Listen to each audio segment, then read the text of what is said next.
So, the Finance Minister of the Republic of Ghana, Dr. Kesel Atu-Forson, recently presented the mid-year budget review to the Parliament of Ghana, and it's part of the requirement as per the 1992 Constitution that at least by 31st July, the finance minister must present a mid-year budget review, which is going to be giving information about the implementation of the budget from January to June, as well as the information relating to economic outlook for the remaining of the year, as well as some information relating to the last quarter of the previous year.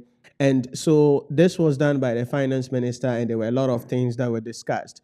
In this episode of the podcast, what I want to do is to go through some of the key issues that the minister raised concern on, highlighted in the budget, and most importantly, how that affects your daily life, but also the implication of that for your ICAG professional qualification examination.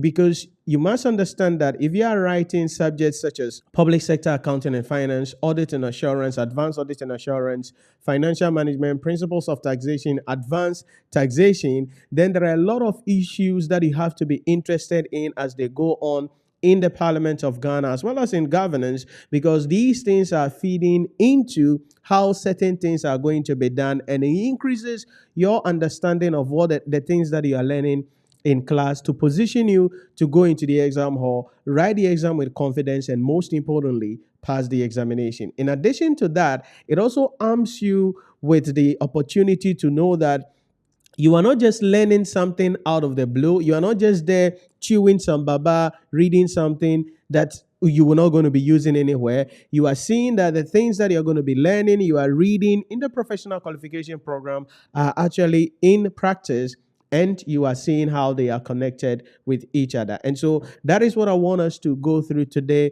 highlighting on some of the key issues that the Minister of Finance presented in the mid-year fiscal policy review. Now, certainly it's a significant document, and so there are just a few highlights that I'm going to be bringing in and then connecting them practically at the end of the day.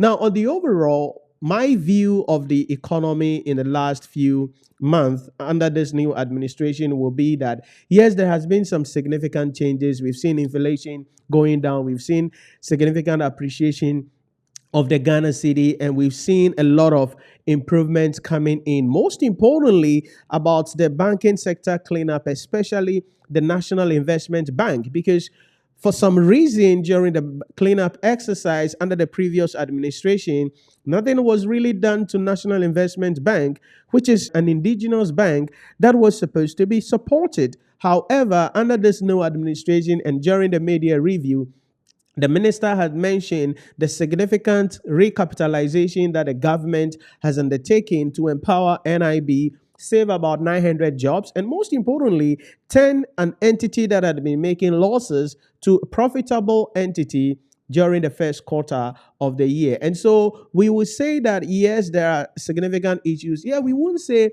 we are out of the blue. I like how the CEO of Deleuze Finance put it. During the discussion of the mid-year budget review on Ghana Tonight on TV3, hosted by Alfred Okanse, he described the scenario as Ghana was in the ICU at the end of 2024. At this time, Ghana has left the ICU and we are now in therapy. So, yes, it doesn't mean we've left the hospital, but there is a significant improvement moving from the ICU to therapy. It tells you that, yes, we are improving and there is a significant growth in the economy. And so what are the key issues that we need to understand? Starting with, the review indicates substantial improvement across key macroeconomic indicators, including robust GDP growth, gross domestic product growth, a notable reduction in inflation, declining interest rate, which is important for the business community as well, and an unprecedented appreciation of the cedi. But these positive trends are attributed to stringent fiscal discipline, all right, which was actually something lacking under the previous administration. But stringent fiscal discipline, strategic monetary policy, and comprehensive structural reforms. Now, if you are somebody who follows the news, one of the things you may be hearing is that, oh, this government is not spending money. And that is why we are seeing the economy growing and being the way it is. But the Minister of Finance mentioned that it is not that they are not spending money, but they are spending money on the key areas that need spending.